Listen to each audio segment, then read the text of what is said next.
There are conversations that shape how we live. Conversations that help us navigate challenges of life. Conversations that bring out the best in us. This is where we gather to help each other find a way and unleash our potential. Welcome to the Benjamin Zulu Global. Psychologist, relationship coach, the one, the only Benjamin Zulu. Benjamin Zulu himself. Welcome to the Benjamin Zulu Global Show. My name is Sylvia Kiremi. Now, anytime I'm introducing a topic using some captions from these books, I have this delighted phrase because there's just a way it slaps, yeah? Now, let me read. A marriage can be happy and both parties want monogamy, but still, if someone loses touch with themselves, for example, they will think that they are missing something from their partner. A more profound connection with your feelings and your dreams cannot be obtained from a relationship. It would be best if you kept it alive yourself. Now, we are saying, how do you stay irresistibly attractive to your spouse? That's what we are talking about today. Welcome to the Benjamin Zulu Global Show. And I know this is going to be amazing. Yes, Benjamin? Yes. Yes. Because we're in a culture where people say, can you remain in love with the same person for 20 years? Yes. You know, won't you be bored? You know, and don't you want variety? Yeah. You don't remain married to the same person. When you are conscious, you marry the same person, but you encounter them in many different seasons. Yes. And you travel together through so many climates, so to speak, seasons, Yeah. that you see each other in such different light. It's always adventurous. And those people who think you can just start opening your life or go taste out there, Yeah. they should know that the moment you remove the truthfulness and loyalty, the connection is no longer exclusive oxytocin driven. It becomes selfish dopamine driven. The moment you are chasing out there, it becomes lust. Stop being love. Yes. And lust is like a drug. It wears off. You need more and more next time to feel the same level of intensity. Yeah. So it begins to break you down to a more obsessed person who's pursuing a feeling. But when you remain faithful to one person and true, you learn variety in a climate of trust. Yeah. You experience many seasons of life in an environment of connectedness. Yes. So we're talking about the things you can do now to keep yourself irresistible to them, still attractive to them. Yes. And number one is to have consistent dates to deepen your connection. When you are trying to get married, you fund the flame through a lot of dating, talking, planning, putting effort into it, pouring yourselves into it. And when you get married, you may think you've achieved and there's nothing more because you can't marry them twice. So you've married, they've committed, they've said that they're yours. There's something about death that you should know, because it represents also life. Death is a happening. It's an one time, but the absence of what dies is continuous. Yes. Yeah. Okay. Yes. The incident of the death happening, it's once, but the change and the absence and the gap in whatever died is continuous. Yeah. When you get married, you close chapters. There's a season that has died. When you sign up, you have finished that season. But what it has left in its retirement, what it has left is continuous. Getting married is like a chance. The incident of becoming one is an event. On one day, you sign certificates, you commit, you promise. Yes. But henceforth now, the difference and the life and the manifestation occupying that space, standing in that energy and building in that is continuous. Yeah. That's why we negate love. We actually reverse the essence of marriage. If we get married, then we go back to our lives. You know? Yes. We feverishly pursue each other, then we get married, then we drift back to our lives. We go back to emotional strangers, and we go back to parallel living, so that some people are not together because they love. They're together because it's more expensive to work out than it is to stay. Yeah. It's just convenient. Yes. It's just for money. It's just for other reasons. they have already allowed the love to die. And when the love dies, you feel awkward. You feel you don't have conversation or connection with this person. You feel pushed. Now, what happens with the regular dating, consistent dates is something you wish you learn earlier. The sooner you practice it, the more you realize it's very profitable. Yes. You can just put regular time out, dinner out, whatever you works for you, sir. Whatever counts for an out for both of you. It becomes difficult when children are young, when there's a lot of attention needed. Children are very demanding because they're young. And they're also wonderful people you are so happy to create together. Yeah. They are also wonderful gifts and they bring so much life. True. It's just enjoyable to watch them cross milestone after milestone, to watch them become, grow healthy, and to shepherd their becoming. You really see yourself creating these little ones who love you. Children is more than a pet. The people love pets a lot. Now imagine a pet person. They love you for who you are. They are growing. They reward your effort. You see, they long to see you. There's a lot of feeling and intensity there. But this is the risk. Children are so wonderful, but if you allow them to suffocate the alone times, the both of you, the time outs you used to take, you begin to connect around children and you stop connecting around each other. Yeah. You begin to connect around just taking care of them. Yeah. And the problem with children, they don't remain children. The childhood expires. They grow. Dynamics change. Yeah. Or you begin to feel a little bit estranged. You can be in the same house and you're very distant. If there's no point of deliberate connection, you can be together on the same bed, in contact physically, kilometers apart. When you have not bonded on a personal level, emotions are energetic. And when that energy has not been fanned, stirred up, engaged, excited, it dries. And while you are still there, so good mother, so good dad, happy that we are building a home, happy you're doing this. But when you don't have us, the us, when it starves, the most delicate time is when you have more than one child who are young. More than one. Who are young. Yes. Yes. They have very demanding neediness. Very demanding neediness. Yes. But couples who have thrived, they said, they still had to concoct a schedule where they can be away for 2 hours, where they can be away for 3 hours. Doesn't have to be evening. Typical couples learn to do evening dates. Yes. When you parent, you become creative. People can do their dates at 11 a.m. So they are back by 2. Yeah. You know? Yes. And they've had such wonderful time knowing it's their time. Yeah. It's what they have. So even if children are young, don't transfer the center of your connection from the wonderfulness of this person, the dreams we have together, how far we have come and what we are working on and the communication we have and understanding and the closeness and the exchange and the co-dreaming, co-envisioning. When you step out, that's what you're talking about. How that month was, how that week was, how the last few days was, what we did and this on.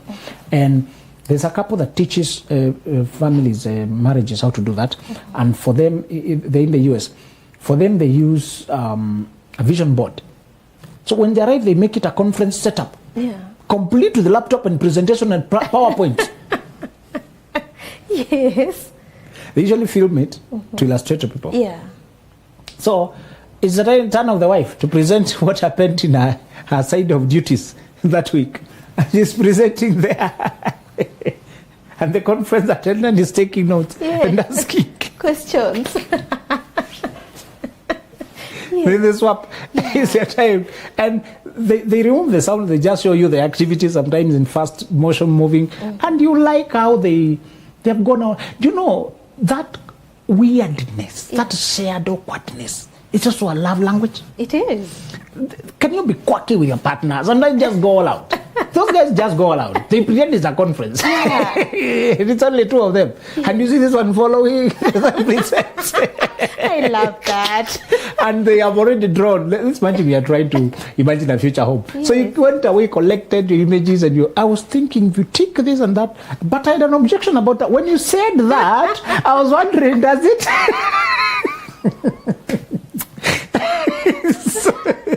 Wow. For them, it's very graphic. Yeah. You find the quirkiness of how extreme they can take it, and they are fun. And what I love there is they don't consult you whether you like what they're doing.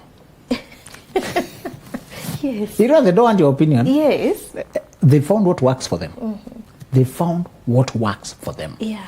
You may find that your joint energy is very playful, that your joint energy is very adventurous. I think for them, they're very graphical, animated, and they are relatively young couple, just around 30 years thereabout. But they have moved so fast. Yeah. The guy works in the military and is very structured, very disciplined. I think the lady is more business-like, real estate. And so, and all this flamboyant. Yes. So you just enjoy that they have allowed themselves to go that way. I may not do PowerPoint. Yes. Okay. I may not go that extent of PowerPoint and graphics, but something similar to that. Yeah. For them, they structure it like a business meeting. That's how they find the fun. Yeah. And they mimic. They've been like, people begin to say, okay, so you guys do this. And it's very entertaining. So they go on TVs showing people them, they plan their time, they plan their money, and they're explaining. So imagine our spreadsheet. We started on this and after expenditure and the round of, currently the bank, as you can see, we're expecting this. Fun out of everything. They make it formal, but because it's in a marriage setting, suddenly it's interesting. It's interesting. You know? Yes. We are used to that language in business. But now when it's marriage, okay. A spreadsheet, okay. Yes. There's just something. Suddenly, there are things that are just silly. But when you do them with your partner, they are entertaining. Exactly. So you can do whatever you call dinner for you or whatever it is, but there will be a continuity on where you are. This is important because when you don't talk about the affairs of the marriage, the logistics, the projects, the finances, the children, how they are forming, the events we are required, the social duties we have, where we are needed to show what people are asking from us, what we are expected of, and we don't coordinate. The world introduce chaos in your marriage. The world itself can introduce chaos. The world innocently sitting back there. They will inject chaos by asking you for this and asking your husband for the other, pulling you that direction, reminding you of this obligation, placing entitlement here, placing demands there. Oh, they can introduce chaos when you are just innocent living life. And you drift apart. Exactly. You start quarreling over the actions of the world. You start quarreling. True. Over what the employer asks you to stay overtime that day, you just did not coordinate. Can I afford this overtime I'm being asked here? Yeah. Can you step in while this and the other? This has helped, and what I was liking what that couple was saying is that sometimes they are not in the mood, it's not always exciting, but they committed themselves. And to say whether we are in talking terms or not, do you know the guy who developed one of the biggest apps? I think it's Netflix. Yes. He has done Tuesday dinner dates with his wife for all those years. Wow. Tuesdays evening, it's him and the wife. Commitment. When he was starting, he was told that entrepreneurs build new marriages with every new company.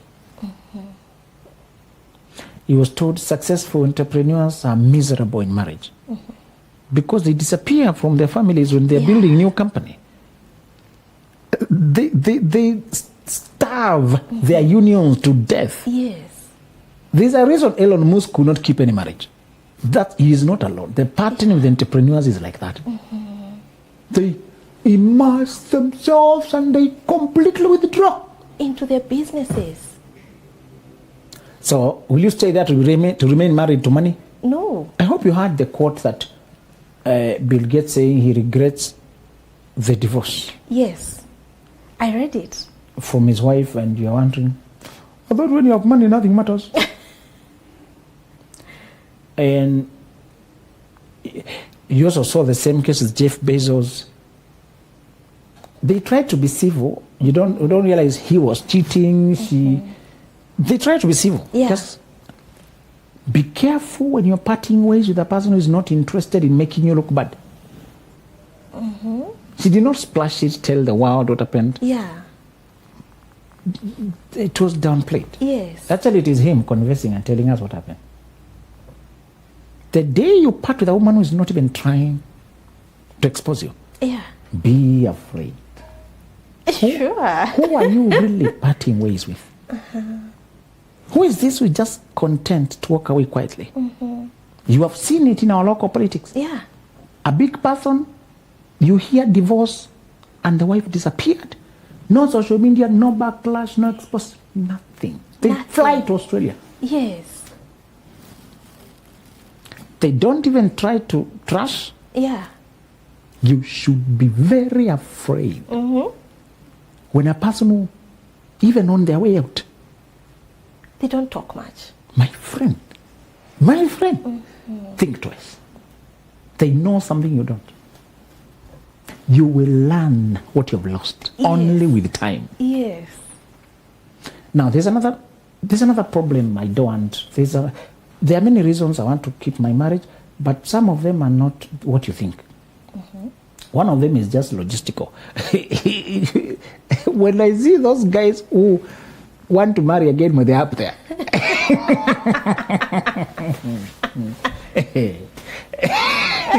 nearly impossible. Yes. When you already have a brand Yeah. and a name, it's nearly impossible to see true colors. True. Ooh, everybody will play cool and go. That's why the diamonds of today are almost impossible. Yeah. When you know that, Yes. I told you the contrast. The virtuous woman you need to marry does not reach out for you aggressively. Yeah. Those who reach out for you are not virtuous. They're not virtuous. That is the problem. Yes. The people who want to marry the diamond don't want to hear the name diamond. You have a real name. That's what they want. Yeah. But that's not his name. Yes. Actually, it's not his name.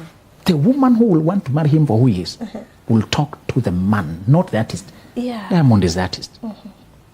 The guy who will want, the lady wants to build with Benjamin Zulu does not care about the brand. Yeah. That will come later. Yes. Let me deal with the man. Yeah. That is the problem. Because the man doesn't show up in public. It's the persona that shows up in public. True. So I think the Bill Gates people are realizing this later. And then you join dots. You mean even in their way out, they did not want to put me down? You are their baby. They built you. Yeah. They have a parental agony. They know you. That they have to see you off what they build step by step. I shudder in fear when I imagine that having reached to a place where you've accumulated what human beings are looking for.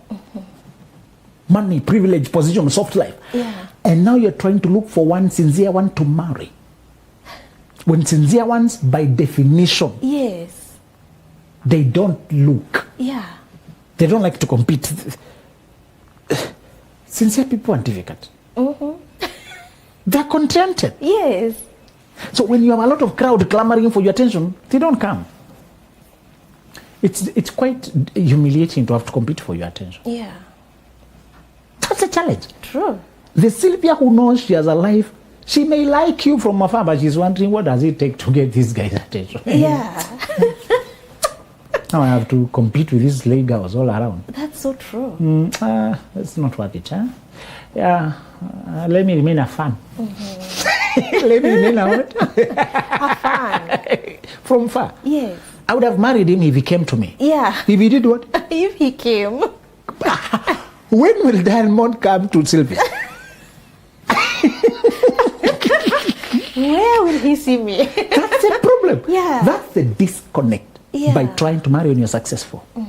The people who could have helped you and actually marry you for who you are Yes. are not aggressive. They're contented. Yeah.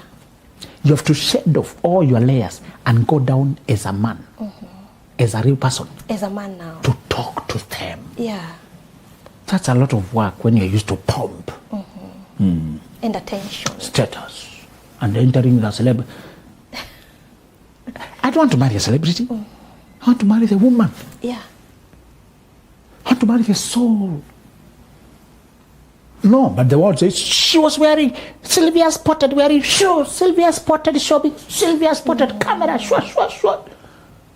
The moment you have pomp, attention, power, money, nearly impossible to marry right. Yeah. You need a lot of help. You need miracles of God. To get a good one. So that's why I want you to remain married. The higher you climb, the harder it is to replace that man. Please, stay with your man. Yes. I'm not saying you'd stay in abuse or when. No, I'm just saying, do not think because you have a lot of worshippers, you can find a husband easily. Like this. No. No. They get interested in the cake. Yeah. In what you have. True. And I've seen men mess around. The woman who propped you up from obscurity and organized you until you shot up, you begin to think you have a lot of worship of women around. That woman may not get, there may be a problem in your marriage. Yeah. Sometimes you need to admit. Yes. She may not get a boy quickly. And women are saying, I can get you a son very easily, by the way. Me, I don't even want much. You are lured. Yeah. You go around, you cheat. You may find a man who is supporting you to climb, then you find men who are telling you, why are you working so hard? I can sort you out. Yeah. Can give you a house in Dubai. How about that? Yeah. Then you have a house in Dubai playing in your head. House in Dubai. House in Dubai. Your husband who is building realistically with you. Children, you start avoiding to be seen with him. You start being skittish. Yeah. You don't even call him your husband. Just tag him there. And you don't even put yourself under the position of the wife. You use a language that is sly, distant. I appreciate this man. I appreciate this man. Because the others are entertaining. Others are entertaining. Yeah. And now you're already drifting away energetically. I was taught by a lecturer in my master's, a lady who changed my thinking. I was coming from law and I had seen a lot of professors, lawyers. My introduction was very ruthless to the corporate world. Law is one of the worst careers to sample life from. You can give up on life. If you view the world with the lens of law, you can give up. Oh. It's extremes. It does not allow you to remain just cool, private. The world, the moment you mention you're a lawyer, everybody forms an opinion. You're not allowed. That's true. It's better to say anything else. You should lie. Actually, when you're a lawyer, don't say it. you be directed judgments. Yes. So why attract that? I encourage them to hide it. Just hide it. Actually, use alternative terms like company secretary. Many people don't connect when you say you're a company secretary that you're a lawyer. So use anything else. You can also use difficult things like notary public. Oh. You would connect. But the moment say people cancel or high court judge, people think now you are either this elite, you are this, you have an angle, everything you say has another hidden meaning. So I came from that world where the world misunderstands them. They also they don't encourage feelings, they just want facts. You have this image, a lot of image too. So the moment I came to psychology and I met a psychologist, psychology is also another career that is very confusing. People think you are trying to read their mind, trying to, my life is not that easy. Be careful before you admire people. So while I come from a career that was all about facts, I came to a career that is all about feelings and the real emotions and the inside process. Law just wanted to know the facts, the evidence. For your information, the court is not a court of truth. It's a court of evidence. But psychology wants truth. Honest. What is happening? They want to know at the core what went on before you did that. Law did not care what went on. It's what you did. You know. So, but that lecturer taught me balance. She brought that perspective of being, she was a doctor, but she would always write doctor, she should, then Mrs. To bring the family balance in between. I found that her way of maintaining the spark in marriage, despite careers that were making her feel senior. When you have doctor title, professor title, head of department title, this and the other one, it has the tendency to puff you up when you're hanging out with other very learned people. And your husband may not be an academia person. He helps you build, he helps you. You go to these media people, and media is all much into looks, image, and all that. And your husband may not be of that type. Yes. How do you connect there? When you do the regular dates, you shed off that and come back to who we are. Yeah. You actually rebalance. One way I found to detox your mind from the world's temptations is those regular dates where you just zoom into each other and spend time.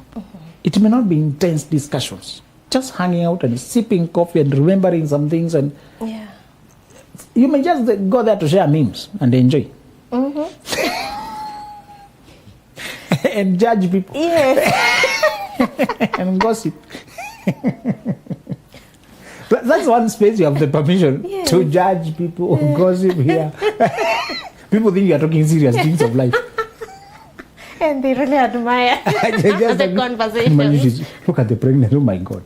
How many children are inside there? This is too... You are my finger. I thought I was bad, but that one has comforted me. You may find yourself not having much, but if you're friends, it's a friendly catch-up, it's a touch base. And then what happens is anything that was building dissatisfaction or anything, or just things looking forward to adapt, to bring forward, you get to bring them in, and you strengthen your bond that way. Other people may take a ride. Even when you're going out that place, it's that ride also. It's that driving together as well. It's that thing. As children grow, we find our way to incorporate them without having to lose our exclusivity. You may find that you go with them, but they have their play area. You guys have your time. You know? As children grow, you find a way to include them so that you are not in a rush to go back home to them. Because when you carry them, you have more ample time. It's a hat. It's not a time. If you bring them, for example, with your assistant someplace, and you can get them to be made a meal, you can buy yourself 2 hours of peace. And there's no crisis. You can glance and see they're okay. You know? You navigate, and that's an idea you try out during your planning meetings as well. What do we do with these little ones? We can hardly be peaceful. When we're out here, we must keep the camera on to check what is going on. So what if we carry them? Oh, let's try that. Oh, that works. Eventually, these little people will go away. They go so fast. You know? So while you take care of them, you're also nurturing who you are. You're also nurturing where you're going. The second strategy that will make you very attractive and is magnetic, and it works like magic, is when you shepherd your partner to the next stage of their development, to their next level. When you foresee, when you watch over what they're supposed to be becoming, and you sponsor that, you incubate that, you support that, you speak to that, you encourage that, you incubate it like your own personal project. That man just wants to run a real estate company, and you're starting with 0 plots and 0 money. And we start with visions. But you're out there so helpful with ideas, listening to where he is, helping him research on this one, putting in effort where you can, believing in him. Sometimes the faith in a person is all the help they need. True. Believing in it and helping them shepherd it and take this corner, bring it here, helping them to judge their potential vis-a-vis what they're trying. And I have pitied people who are pursuing a career they have no gifts in, and they're married to a person. I'm wondering, you mean, who are you married to? Can they show you this is not it? When you do a career you're not gifted in, you're always kicking your ball with the left or the leg that is less dominant. So you always appear like a lousy footballer. Can't your partner tell you that's not your side? You need someone to direct you. Change position. This what we are talking about, the regular dates and regular communications. You see, when you have no space for vulnerable communication, you may hold something you wanted to tell me forever. Some things are too sensitive. They require a receptive climate. So you keep waiting for receptive climate. Where is it? During dinner? Is it bedroom? Is it when you're traveling? Do you open the discussion that is interrupted? If you don't create specific times for deep, open, non-judgmental communication, your partner may have a directional suggestion. And hold it for years. Forever. Yeah. You may struggle with a house that is not enough, and they know an idea that can fix that. But you never create a room where they can say, what if we are just to extend this, but it can work with little minimal interference. This is doable. You can have a bothersome problem. You designed your house without remembering which side is the wind. So you face the door exactly towards the wind. So there is always automatic AC. Blowing. So your house is always freezing. Yes. And it's headache. You wonder. You try to close, bring more, don't open that door. Everybody is screaming that cast, opening the door. Are they going to fly through the roof? They needed to come in. Then close quickly. Everybody has to sneak. And then your wife has already learned we can add a balcony outside. Yes. For another door there. An idea. She just visited a friend, noticed they went through 2 doors. Exactly. And she's like, when you have another one, can do that. and then they are not straight, one is by the side, put the balcony, then put the next door by the side. You have really dodged the wind. Exactly. Ideas. When will they ever toast that? That first point you said of regular dates, they help you. What are you thinking about what has been bothering us? Oh, there's a time I thought this. It's a time I thought this. There's a time this. Most couples will also have a WhatsApp group of just the both of them. Where you can drop ideas before they escape. Because sometimes an idea flies, and if you don't catch it, it escapes. Yes. So I noticed that you took a photo of something when you were moving on the road. You dropped it here. What is this about? Oh, I saw that idea. I thought we can maybe come to think of it. This can work. If you did not do that, it escapes. A week is very long. 2 weeks are very long. You're doing life. You're experiencing. You're trying to design something for birthday or a child. You're trying to come up with ideas. And then you saw a friend who posted theirs on Instagram. Oh, ideas they did there. There are these guys, they can organize things for people, surprise for people. Oh, we have also a space where you can just dodge ideas. That kind of a thing, when you're also doing it with where you are taking this man. What this woman is trying to become. And then you're coming up with ideas, notions. I told you that love works magic. When you get married, you may say you don't know women's world, you don't understand men's world. But when you have a man you care about, you will learn about men's shoes. You will learn about things, lapels, things that he loves. You learn that he's into these things. You find yourself learning them for his sake. So I want just undertake to be the one to bring forth where they are going. If you make it your project, what you pray about, think about, research about, to make that man become the real estate mogul he wanted to be. You can find yourself, he finds you as representing his dreams. He begins to see you as a foreigner, the one who ushers where he's going. And even when he celebrates those things, milestones, and he has those, the world, he tells them, the person who made me step here is seated back here. That lady you see over there, she incubated this. You will feel so good when you see what you nurtured in him to manifest. While he's doing the same to you, you'll be indebted to each other for a long time. Do you see it? When I feel indebted to you, you're always attracted to me. I owe you so much. I owe you what I am, what I became, what I am. That's how you become an essential part of a person's life. When you make it your work to make them shine. Yes. Wow, that's so profound. And let me crown it with something I read from this book again, Healing Your Inner Self.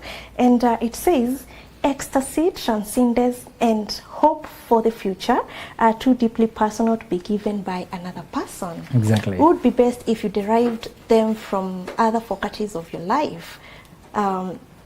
your individual growth and expansion, your spirituality, and your friendships. In short, if you stop investing in your life just because you found a happy relationship, you'll soon be disappointed. Yeah, so it's important to also invest in ourselves as we invest in the relationship, because it keeps the whole thing burning. That's true. And beautiful. Yes. Amazing. That is so beautiful. Now, to get these books, go to www.benjaminzuluglobe.com. Thank you so much for being here. Bye-bye. There are conversations that shape how we live. Conversations that help us navigate challenges of life. Conversations that bring out the best in us.